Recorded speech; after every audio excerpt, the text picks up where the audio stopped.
Dominicains au Rwanda, la primauté de Dieu dans notre vie.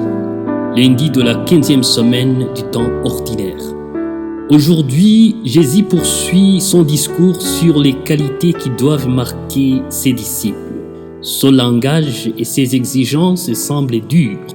Il les invite à se détacher de tous ceux qui peuvent les détourner du bon chemin de Dieu, que ce soit les amis, les parents, les conjoints ou autres personnes d'une grande importance dans leur vie.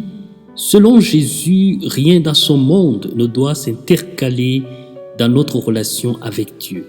Quelles leçons pouvons-nous tirer de cet évangile?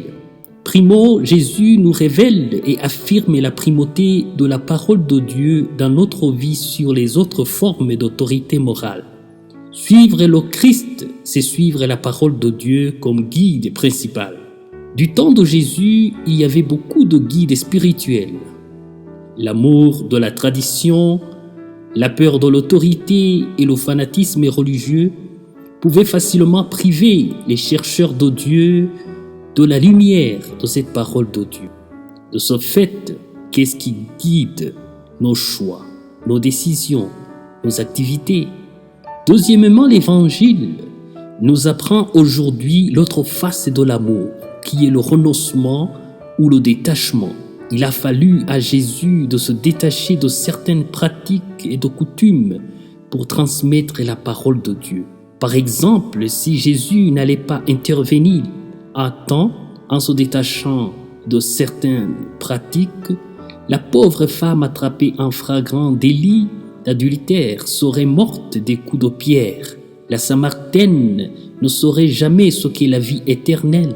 Les guérisons des aveugles et des lépreux opérées le jour de sabbat n'auraient jamais eu lieu. Alors qu'est-ce qui nous empêche de faire la volonté de Dieu? À quoi devons-nous renoncer pour la gloire de Dieu? Aujourd'hui, dans nos différents moments d'égarement, de découragement, d'échec, cette parole nous invite à fixer notre regard sur le Christ avant tout. Il a toujours choisi de faire le bien malgré les contraintes de la vie. Si nous suivons le Christ, sa parole nous rappelle que la dignité de la personne humaine doit être notre vision qui éclaire toutes nos pensées et nos activités. Les parents, les amis, les conjoints devraient en principe contribuer à l'épanouissement de la vie spirituelle. Mais si cela devient des obstacles à la parole de Dieu, Jésus nous invite à privilégier la voix de Dieu. C'est difficile et très exigeant parce qu'on n'aimerait jamais perdre leur relation ou leur amitié. Cependant, il est bon de se rappeler que le confort tue souvent l'effort. Pratiquement, Jésus est en train de nous dire qu'il sera difficile pour un chrétien d'être dans la paix dans un monde de violence, d'injustice, de mensonges et de différences.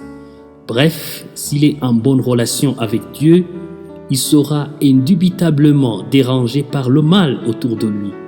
S'il ne sent rien, probablement que sa conscience a besoin d'être rechargée spirituellement.